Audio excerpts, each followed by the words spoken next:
minando. Eu gosto muito dessa inferência de um grande player do mercado, que ele fala exatamente isso, né? Primeiro você tem que ter uma ideia. O cara quer empreender. O cara diz, eu quero empreender, o que eu faço? Então, primeiro você tem a ideia, depois você tem que matar a ideia, transformando a ideia numa verdade, né? Concretizando aquele teu projeto. Tem muita gente que só fica nas ideias, já reparou? Sim. Você vai conversar com ele, pô, eu tô com uma ideia. Tem um cara que todo dia que me encontra na praia fala assim, Zé, eu tenho uma ideia. Fala, outra? Já mudou? Né? Uma ideia. Um amigo nosso também, não vou falar o nome, que ele é conhecido, é o homem das milhares de ideias, né? Mas não foca em uma ideia só. Se focasse em uma... Tava rico, multimilionário, mas tem muita ideia. Então, tem uma ideia, mata essa ideia. Depois, você precisa o quê? Ponto de equilíbrio. Viabilizar financeiramente. Claro, é o break-even. Depois, né, é o payback. Eu preciso... O empresário não tem isso. Cara, quanto custou essa empresa? Você botou um restaurante, você botou, sei lá, um hospital, investiu 20 milhões. Primeiro tem o custo de oportunidade daquele dinheiro. Sim. Quanto custou aquilo? Quanto custou aquilo? Esse dinheiro tem que voltar. As pessoas esquecem disso.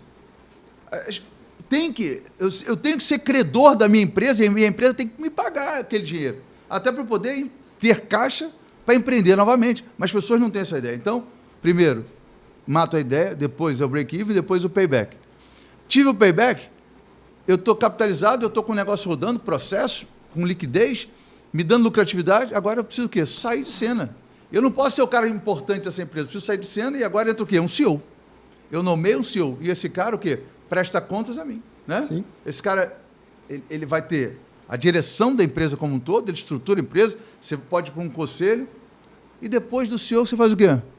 Vende. Vende. É isso. Eu gostei muito dessa analogia. Eu acho que é isso. Por isso que meu pai, não posso falar aqui, que meu pai falava sobre... Meu pai falava que algumas coisas só na vida crescem na mão, né? Eu não posso falar. Mas ele fala que duas eu posso falar. Cresce na mão é unha, né? E esse cabelinho aqui. Fora isso, não cresce mais nada. Então, preparar uma empresa tem que estar sempre líquida e sempre tem tem que ter um valor de venda. Uhum. Porque, me diz, Zé, você vende esse Rolex? Fala, você vende esse Rolex? Você vende esse Rolex? Vendo. Eu sei quanto eu paguei, eu sei quanto vale. Se você pagar o que eu paguei mais um ágiozinho, porque tem meu perfume aqui, ok, eu te vendo. Te vendo. Só não vendo o quê? Minha família, eu vendo tudo. Eu tenho meu carro. Eu queria comprar teu carro. Vendo? Vendo. Vendo. Vendo. Né? Vendo tudo. Pagando bem, que mal tem, não é verdade? O que você pensa sobre isso? Assim, eu acho que tem dois destinos, né? Eu acredito muito nessa questão de vender depois. Assim, esse processo de matar a ideia, break-even, payback, concordo 100%, mas eu realmente enxergo que algumas empresas, se bem estruturadas, podem passar por uma segunda geração. Mas lembrando sempre, acho que a gente já chegou até a conversar isso num outro momento, se não for muito bem estruturado, até a estatística joga contra, né? Eu acho, salvo engano, era 5 a 10, 5%, né? Na terceira geração. 5% na terceira geração. Então, assim... Você quer subir esse risco? Pois é. Vai depender de negócio para negócio, família para família.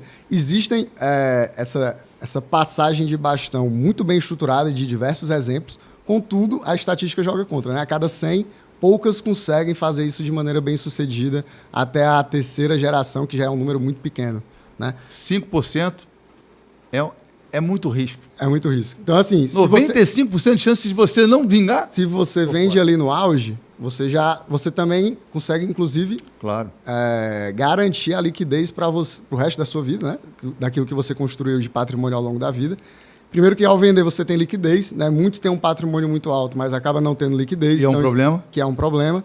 E também consegue garantir as futuras gerações. Obviamente, com liquidez, se você não treinar a segunda e a terceira geração, eles também podem finalizar isso, né? Sempre pode, sempre vai haver o risco de uma segunda e terceira geração acabar desestruturando aquilo que você demorou décadas para construir. Mas existem processos que você pode fazer isso de uma maneira bem adequada e garantir a segunda, a terceira, a quarta e vender uma delas, né? Se você vende por um valor bacana e faz ali um portfólio para gerenciar bem essa fortuna... Diversificação de risco. Eu não quero ficar com risco de 95%, pois irmão, sobre mim. Pois é. 5% não quero. Poucas pessoas sabem, mas ter um negócio é algo incrível, mas é a pior estatística, né? Assim, dos ativos. É o ativo de maior risco. E no Brasil, mais ainda. Por isso que o custo hoje para as empresas, para alavancar seus negócios, para tomar dinheiro, é absurdo. Por quê? Sim. Porque você paga para os caras que se tornam inadimplentes que não pagam, né? Sim. Então, os prédios sempre é muito alto, porque o risco é alto, né? Não há um preparo. Hoje em dia, o cara decide empreender como eu vou para a praia. Vou para a praia... Porque acha que é... acho que é mole. É. E a gente está falando uma coisa aqui que eu acho que vale a pena a gente falar para a galera, é o seguinte, a gente falou que numa terceira geração só 5% de uma empresa familiar vinga. E as pessoas falam assim, porque é cultura, falta de gestão, pode ser também, processo, também. E ninguém fala algo extremamente importante, que é o quê? A liquidez do quê? Da transmissão. Quando um sócio falece, o que acontece?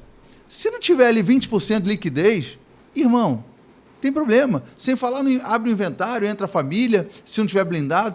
Então, a importância também de ter seguros que protejam essa operação. Totalmente. Né? O primeiro é o fisco, né? Total. É o primeiro a aparecer, então. Total. Se não tiver isso muito bem estruturado. ITD, 8%.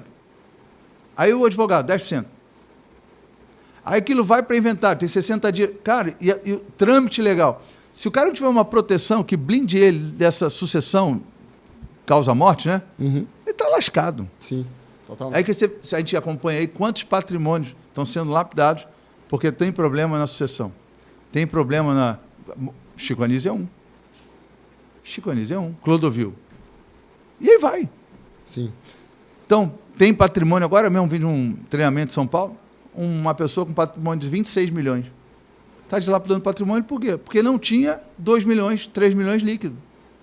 E não tinha um programa de proteção, né? Uhum. No qual tivesse dinheiro para bancar o inventário. Não tinha.